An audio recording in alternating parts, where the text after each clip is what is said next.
Dans un instant, d'abord, les révoltes dans le monde arabe, et une fois n'est pas coutume. Ce n'est pas par la Libye que nous commençons ce soir, mais par la Syrie qui bascule à son tour dans une répression sanglante.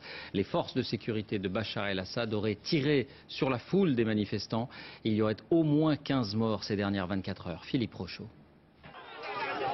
Voitures incendiées, tirs à balles réelles de la police contre des manifestants lors des funérailles de 2 personnes. 3 morts à nouveau aujourd'hui dans cette ville de Deraa, à 100 km au sud de Damas. Du jamais vu dans cette Syrie tenue par la main de fer du parti basse au pouvoir depuis 40 ans. Les manifestants ont attaqué les locaux du parti dominé par la figure du président Bachar el-Assad. Sa famille, issue d'une minorité chiite, dirige le pays depuis 45 ans. Ils ont également incendié les locaux de la compagnie de téléphone Syriatel, tenue par un cousin du président, dénonçant la corruption du régime.